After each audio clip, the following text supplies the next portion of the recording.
जी हाँ दोस्तों, तो आज मैं आपके सामने बात करने वाला हूँ कि कोई भी एमसीक्यू का सवाल, कोई भी एमसीक्यू क्वेश्चन जो है वो तुक्का से कैसे आप सही कर पाओगे।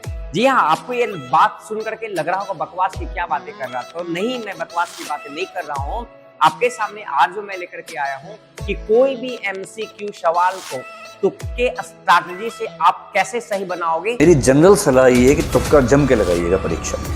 क्वेश्चन समझ में नहीं आ रहा है कि कौन सब्जेक्ट का है, उस पे तुक्का नहीं लगाना। और आज जो मैं बताने वाला हूँ वो कोई थ्योरेटिकल कंसेप्ट नहीं है।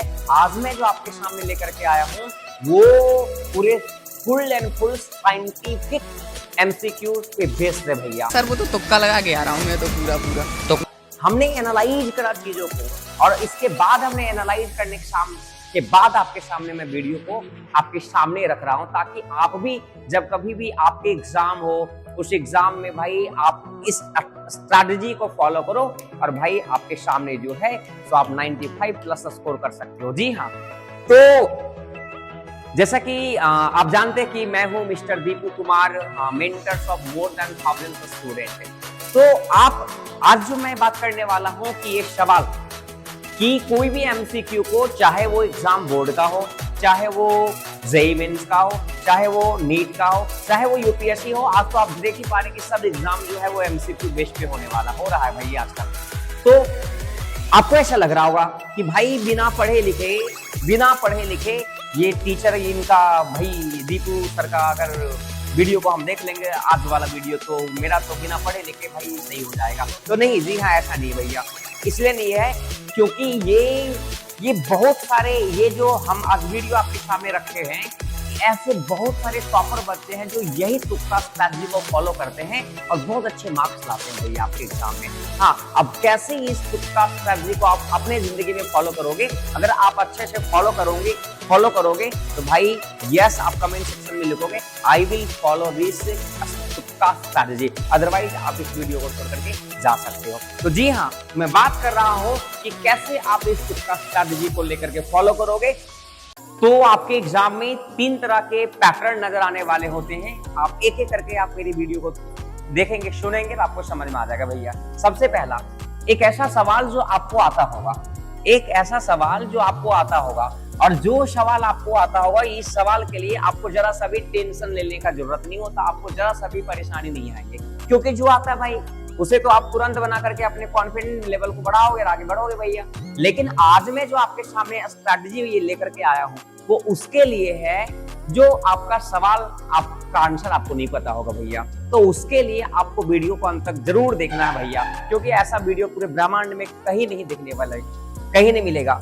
दूसरा पैटर्न ये आएगा कि जो नहीं आता होगा, ठीक, जो नहीं आता होगा। और तीसरा है जिसमें कंफ्यूजन है। भाई जो आता है उसमें तो ज्यादा टेंशन की बात ही नहीं है, जो नहीं आता है और जिसमें कंफ्यूजन है, तो इस तरह का सवाल को आप कैसे तुक्के मारोगे और आपका आंसर भाई सही हो जाएगा। तो आज इसी को लेकर के है ना हम बात करने वाले हैं। जैसा कि मान कर चलिए आपके सामने, ठीक है, कि अगर जो नहीं आता है या जिसमें कंफ्यूजन है उस तरह का सवाल कैसे बनाओगे, तो आपका सबसे पहला टिप नंबर पहला, आज मैं 5 ऐसे साइंटिफिक टिप के बारे में बात करने वाला हूं जिससे आपका सवाल एमसीक्यू जो है वो तुक्का से सही हो जाएगा। जिसमें कि टिप नंबर पहला जो आप देख पा रहे हैं, टिप नंबर पहला जिसको अपन कहते हैं एलिमिनेशन मेथड, ये साइंटिफिक पे बेस्ड है, ये एक्सट्रीम एलिमिनेशन मेथड है जिसको अपन बेस्ट एलिमिनेशन मेथड कहते हैं। एलिमिनेशन हटाने का ये है। कैसे?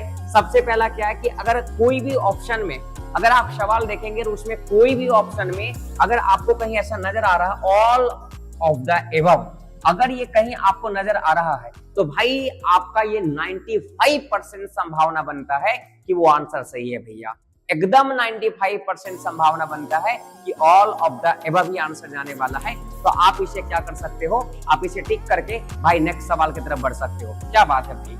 नेक्स्ट, अगर कहीं कोई भी सवाल में आपको ऐसा कहीं दिख रहा होगा नन ऑफ द एबव, इसमें से कोई नहीं है, तो ये सवाल का आंसर गलती से भी इस पे आप क्लिक नहीं करोगे, कभी भी इस पे क्लिक नहीं करोगे, क्योंकि इसमें सही होने का संभावना मात्र 10% है। तो आप गलती से भी इस तरह का ऑप्शन अगर आपको समझ में अगर आपके सवाल में इस तरह का ऑप्शन दिया होगा तो आप गलती से भी इस तरह का ऑप्शन पे आप क्लिक नहीं करोगे, नहीं तो आप फंसने वाले हो, बुरी तरह से फंसने वाले हो। और ये सर मैं बता दूं आपको कि ये जो हम ये तुक्का स्ट्रैटेजी जो आपको बता रहे हैं, ये बहुत अच्छे टॉपर्स अपने जिंदगी में अप्लाई करे हैं और बहुत अच्छे मार्क्स भी लाए हैं। तभी तो हम कह रहे हैं ना कि भाई ये साइंटिफिक मेथड है, ये एलिमिनेशन मेथड पे बेस्ड है भैया। चलो, तो आपको ये समझ में आ गया होगा। नेक्स्ट बात करते हैं अपन देख पा रहे जैसा कि अच्छा, अगर हम बात करें आपके सामने तो सर एक है रिमूव एक्स्ट्रा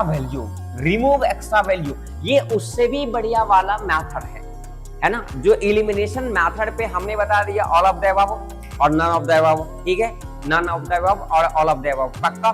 दूसरा उसके अंदर जो आने वाला है वो उसमें करना क्या कि एक्स्ट्रा वैल्यू को रिमूव करना है।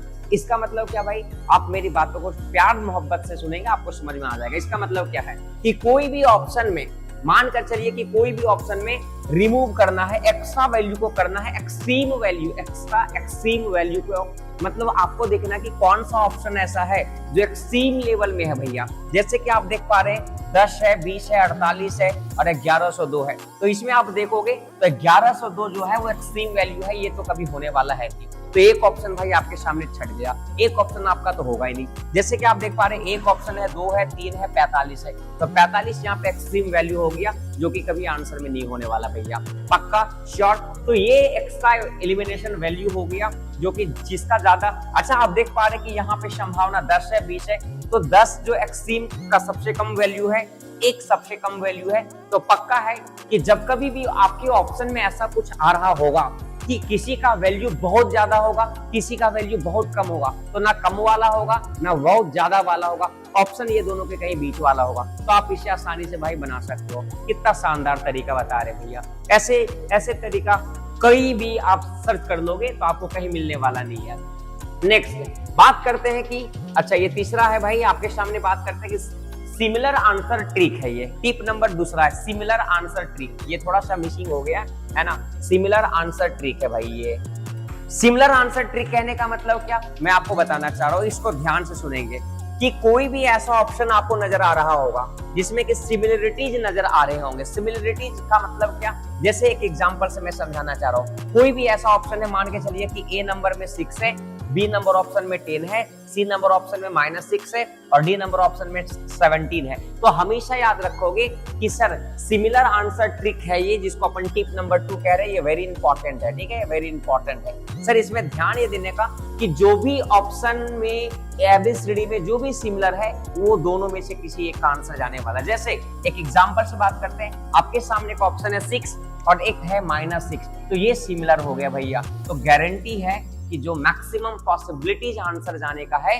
वो 6 होगा या -6 होगा। सर 17 तो होने वाला है नहीं, 10 तो होने वाला है नहीं भैया। तो इससे से आप दो ऑप्शन को छाट सकते हो, 6 और -6, ये दोनों में कोई एक आंसर ही होने वाला है। नेक्स्ट एग्जांपल का बात करते हैं। मान के चलिए कि आपने बायोलॉजी का एग्जाम कर रहा है, बायोलॉजी का तूने सवाल कर रहा है और बायोलॉजी के सवाल में आपको कुछ समझ नहीं आ रहा भाई कि कैसे करें हम, और इस तरह का आपके सामने ऑप्शन दे रखा है, जिसमें कि ऑप्शन मान के चलिए ए नंबर में DNA है, बी नंबर में RNA है, सी नंबर में माइटोकॉन्ड्रिया है और डी नंबर में मान के चलते हैं कि गोल्गी बॉडी भैया।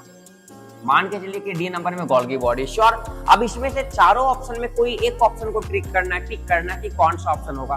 तो जब कभी भी इसमें सिमिलरिटीज को आप देखोगे वही आंसर जाएगा। अब बताओ कि DNA और RNA में सिमिलर नजर आ रहा है या नहीं आ रहा है। इसका मतलब पक्का है कि भाई ये माइटोकॉन्ड्रिया और गोल्गी बॉडी आपका आंसर नहीं हुआ। क्या बात है भाई, अरे सर ऐसे तुक्का तो आप पहले बनाना चाहिए था ना, क्या बात है। मींस DNA और RNA ही आंसर होगा, माइटोकॉन्ड्रिया और गोल्गी बॉडी आंसर नहीं होने वाला है। इसको अपन कहते हैं सिमिलर आंसर ट्रिक भी कहते हैं। मान के चलिए आपके सामने एक और एग्जांपल मैथ्स बना रहे हैं और मैथ्स में कुछ ऐसा सवाल दे दिया है, आपके सामने साइन थीटा है ए नंबर ऑप्शन में पक्का, बी नंबर ऑप्शन में आपके सामने कॉस थीटा है, सी नंबर आपके सामने है माइनस साइन थीटा है और डी नंबर आपके सामने दे दिया भाई sine square theta cos square theta दे रखा है। अब इसमें से आपको कैच करना कि ये चारों में कौन सा होगा। तो आप सिमिलर ढूंढो, सिमिलर इसमें कौन सा नजर आ रहा होगा। तो आप जैसा कि देख पा रहे हैं कि साइन थीटा यहाँ पे है और माइनस साइन थीटा यहाँ पे है। इट मींस पक्का है कि ऑप्शन जो आपके सामने जाने वाला है वो साइन थीटा होगा या फिर माइनस साइन थीटा होगा। Sign square theta cos square theta नहीं होने का है, ना कि कॉस थीटा। तो सर आप इसको सिमिलर टाइप से आप निकाल सकते हो और आसानी से आपका तुक्का जो है वो सही हो सकता है। नेक्स्ट अपन बात करते हैं अच्छा, ये है ब्रेन स्पाइनल टेक्निक। हाँ भाई, ये बड़ा खतरनाक है। ये जो है ब्रेन स्पाइनल टेक्निक, ये वेरी इंपॉर्टेंट है। बस इसको आप प्यार मोहब्बत से सुनने का और आप अपना दिमाग को यूज करने का। ब्रेन स्पाइनल टेक्निक क्या है, ये हम फालतू की बातें नहीं कर रहे।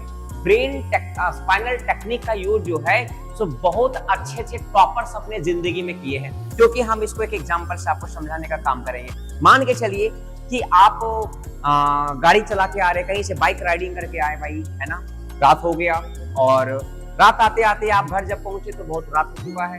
आपने गाड़ी को पार्किंग में रखा और आप जाके के सो गए। सुबह जब आपने उठा तो भाई आप जब उसका चाबी ढूंढ रहे गाड़ी बाइक का, तो आपको मिल ही नहीं रहा है। चाबी कहाँ हो, चाबी कहाँ हो, चाबी कहाँ है, चाबी कहाँ है, चाबी कहाँ है। आप तो कंफ्यूज, आप तो परेशान हो जाओगे कि भाई ये क्या हो गया, क्या हो गया, क्या हो गया। तो आप क्या करोगे उस समय, अपना ब्रेन का यूटिलाइज करोगे, ब्रेन का टेक्निक, ब्रेन का नर्व सिस्टम को दिमाग लगाओगे। ब्रेन में जो नर्व है उसके ऊपर आप प्रेस लगाओ, प्रेशर करोगे। कैसे? सबसे पहले आप बारीकी से सोचोगे कि भाई कल रात को हम कहाँ गया था, हमने कहाँ गया था, अच्छा वहां गया था, रात को वहां से निकल करके कहाँ गया था, वहां गया था। Very good. मीन्स आप ब्रेन का यूटिलाइज कर रहे हो। सुनोगे मेरे बातों को, एग्जांपल को प्यार मोहब्बत से सुनोगे, ये वेरी इंपॉर्टेंट है। और ये जो है वो थ्योरेटिकल सब्जेक्ट के लिए वेरी काम आता है, वेरी इंपॉर्टेंट काम है। फिर सोचो भाई हमने घर पे आया, घर पे आने के बाद बाइक हमने कहाँ लगाया, जी बाइक तो हमने पार्किंग करा, बस। उसके बाद हमने शायद उसके बाद हमने डायरेक्ट गया भाई रूम में सो गया। इट मीन्स कहीं ना कहीं हमने तो और इधर उधर तो कहीं गया नहीं है। मीन्स चाहे रूम बाइक में ही रह गया, चाबी चाहे बाइक में ही रह गया होगा, या फिर रूम पे कहीं रखे होंगे भैया। तो चलो अब ये दिमाग पे जैसे आप प्रेशर करोगे ना, तो कहीं ना कहीं रूम पे जाएगा या बाइक पे जाएगा। तो आप दोनों जगह पे सर्च करोगे तो चाबी मिल सकता है। सेम चीज है भाई। मान के चलिए कि इस तरह का ब्रेन टेक्निक जो है, brain spinal technique is very important. मान के चलिए कि कोई एक सवाल आया, उस सवाल का आंसर बिल्कुल ना याद आ रहा है, तो आप सोचो, आपको रिलेट करो कि सर ये जो सवाल है वो सवाल कौन सा सब्जेक्ट से है। इतना पता चल जाएगा, आपके दिमाग को यूटिलाइज कर रहे हैं कि जी हाँ ये सवाल जो है वो भाई केमिस्ट्री से है, ये सवाल जो है भाई बायोलॉजी से है, ये सवाल मैथ से। अब मान के चलिए कि कोई भी सवाल है जो कि हम यहाँ पे बताना चाह रहे हैं भैया, है ना, कि हम यहाँ बताना चाह रहे हैं, जैसे कि अपन बात करते हैं power house of the cell बात करते हैं, ठीक है। अपन बात करते हैं power house of the cell, ठीक है। किसको कहते हैं? मान के चलिए अब power house of the cell, जैसे आपने सोचा सवाल ये है, तो आपके दिमाग में जरूर आता है ये power house of the cell biology का बात है। अब बायोलॉजी में गए भाई, अब बायोलॉजी में जैसे गए तो आप बायोलॉजी में जाने के बाद आप तो केमिस्ट्री फिजिक्स में जाओगे, नहीं मैथ।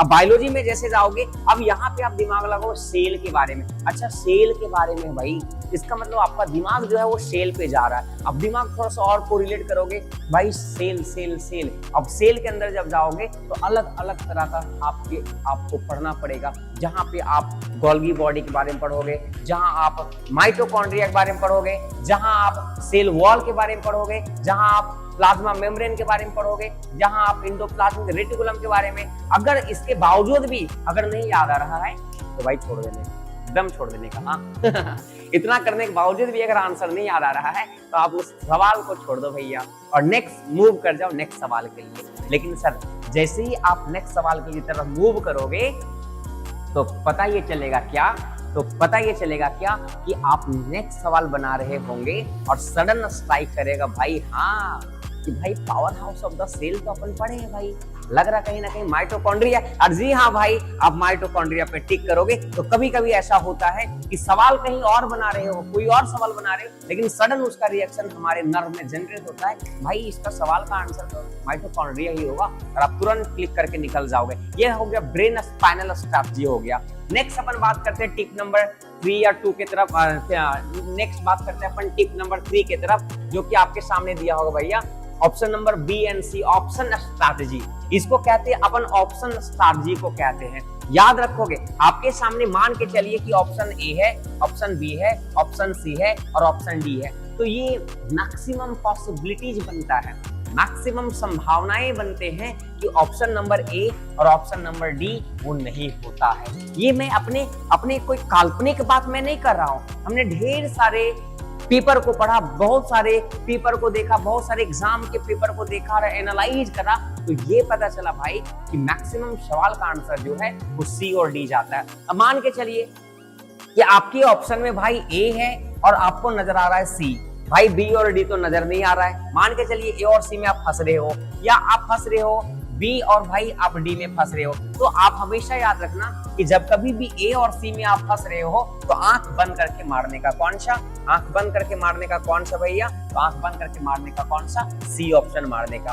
आंख बंद करके मारने का कौन सा भाई, बी मारने का, क्योंकि मैक्सिमम संभावना बनता है कि बी और सी जो है वो सही आंसर होता है। क्यों? क्योंकि जो एग्जामिनर होते, जो सवाल जो देते हैं, जो सवाल सेट कर रहे होते हैं, उनको ये पता होता है कि पहला ऑप्शन ज्यादातर नहीं रखने का, ठीक है। तो पहला ऑप्शन ज्यादातर वो नहीं बनाते हैं। कोई भी सवाल का आंसर मैक्सिमम पॉसिबिलिटी बनता है उसका ऑप्शन नंबर ए नहीं होता है। फिर ये संभावना बनता है कि मैक्सिमम, फिर सवाल ये कि ऑप्शन नंबर डी नहीं डालने का, मतलब करेक्ट ऑप्शन जो है वो डी नहीं डालने का।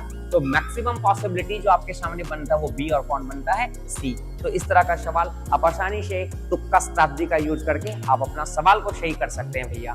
नेक्स्ट आते हैं अपन असर्शन रीजन, टिप नंबर 4 हो गया। और ये असर्शन रीजन जैसा कि आप सभी जान रहे हैं कि आजकल के बोर्ड एग्जाम में भी और सीबीएसई आईसीएसई बोर्ड में, इवन नीट में भी और आपके जेईई मेंस में भी और एडवांस में भी असर्शन और रीजन के सवाल आजकल बहुत प्यार मोहब्बत से पूछ रहे हैं। और असर्शन रीजन का सवाल आप हमेशा बहुत भारी मिस्टेक करते हो। असर्शन रीजन का सवाल मैक्सिमम बच्चे सवाल गलत करते हैं। क्यों?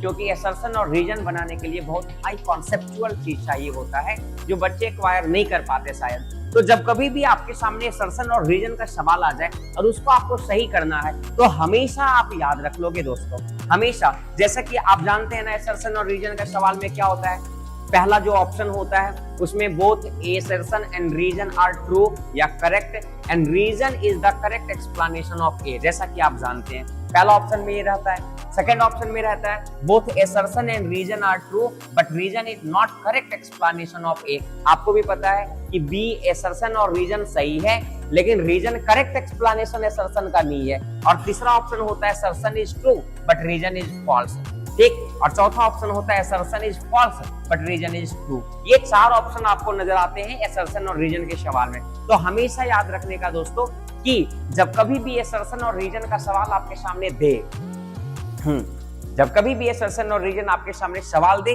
तो हमेशा याद रखोगे कि सी और डी का ऑप्शन जो है वो बहुत कम संभावनाएं होते हैं कि सी और डी ही होगा भैया। मैक्सिमम संभावना 90% संभावना बनता है, 90% संभावनाएं बनते हैं 90% कि ऑप्शन नंबर ए होगा या फिर ऑप्शन नंबर कौन होगा भैया, बी होगा। जी हाँ, बिल्कुल 90% संभावनाएं बनते हैं कि ऑप्शन नंबर ए होगा या फिर ऑप्शन नंबर बी होगा। क्यों? क्योंकि सी और ऑप्शन डी बहुत आसान होते छांटना, बहुत आसान होते सी और डी ऑप्शन को सिलेक्ट करना। भाई असर्शन सही है लेकिन रीजन तो भाई क्लियर पता चल जाएगा रीजन गलत है तो आप तुरंत छांट लोगे, आप तुरंत कैच कर लोगे। भाई असर्शन गलत है, रीजन सही है, ये तुरंत कैच कर लोगे आप। लेकिन हमारे यार आपको सबसे ज्यादा तकलीफें देती है वो पहला ऑप्शन और सेकेंड, मतलब ए और बी देती है। तो कैसे? जैसे कि इसको समझने के लिए हम एक एग्जांपल लेते हैं आपके सामने, जैसा कि देख पा रहे हैं। मान के चलिए एक स्टेटमेंट हमने लिखा है। स्टेटमेंट क्या है कि 2 + 2 = 4, ठीक। 2 + 2 = 4 ये असर्शन हो। स्टेटमेंट नंबर पहला। स्टेटमेंट नंबर 2 है in addition we added 2 value, ठीक। अब आप ये बताओ हमको कि आप हमको ये बताओ कि इसको देख करके आप तो बता ही सकते हैं कि हाँ 2 + 2 जोड़ने पे 4 आ रहा है आसानी से। लेकिन मान के चलिए कि हमने अगर ऐसा कह दिया कि 2 + 2 जो है वो 5 के बराबर है, तो ये तो भाई असर्शन तो गलत हो गया ना, असर्शन तो गलत हो गया भैया, है ना। असर्शन गलत हो गया मीन्स आपको पता चल गया कि असर्शन गलत है। और रीजन अगर इस बात का बात करते हो डी, तो असर्शन और रीजन का सवाल में सी और डी छांटना बहुत आसान होता है। लेकिन दिक्कतें जो है वो ए और बी में दिक्कतें आती हैं। तो दिक्कतें को कैसे करोगे भाई? अब आप जैसे कि इसको समझने के लिए हम ए और बी को समझने के लिए कैसे आप निकालेंगे भाई इसका आंसर? मान के चलिए हमने बताया कि 2 + 2 = 4, बिल्कुल सही है सर। रीजन इसका दिया है क्या? In subtraction we subtract 2 value. Sir आप हमको ये बताओ कि आप हमें ये बताएंगे कि सर 2 + 2 जोड़ने के बाद 4 आ रहा है, बिल्कुल सही है, बिल्कुल सही है भैया। और ये बताओ कि सब्ट्रैक्शन में 2 वैल्यू को हम लोग हटा रहे हैं, ये भी सही है, एकदम सही है। लेकिन आप हमें ये बताओ, क्या ये जो रीजन, ये जो हम लिखा स्टेटमेंट नंबर 2, क्या पहला स्टेटमेंट का करेक्ट आंसर है? नहीं है, एकदम नहीं है भैया, है ना। तो ये भाई क्या हो गया कि assertion इज सही, assertion is correct, reason is what, reason is correct, but reason is not correct explanation of किसका? असर्शन। तो भाई ये हो गया आपके सामने असर्शन और रीजन टाइप पर सवाल को कैसे तुक्का में बनाने का, ठीक है। तो आई होप कि ये बहुत सारे टेक्निक हमने बताया आपको, कितने सारे टिप हमने बताया आप सभी को।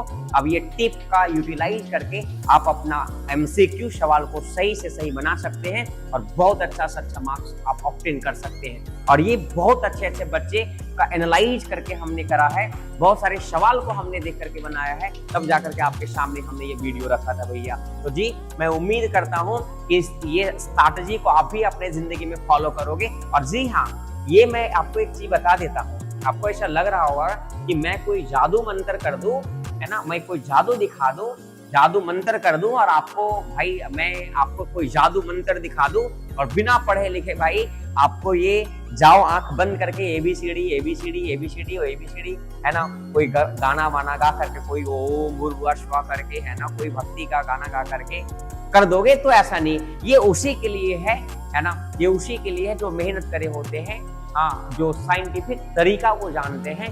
तो ये आप साइंटिफिक तरीका का ये जो तुक्का स्ट्रैटेजी हमने बताया, इसको अपने जिंदगी में जरूर फॉलो करें और अच्छे से अच्छे नंबर भी आप प्राप्त कर सकते हैं। जी हाँ, तो ये वीडियो अगर अच्छा लगा होगा आपको तो आप अपने दोस्तों के पास जरूर से जरूर शेयर करें और मिलेंगे इसी के साथ नेक्स्ट वीडियो में और अच्छे कंसेप्ट को लेकर के। तब तक लेते हैं अलविदा, जय हिंद, थैंक यू।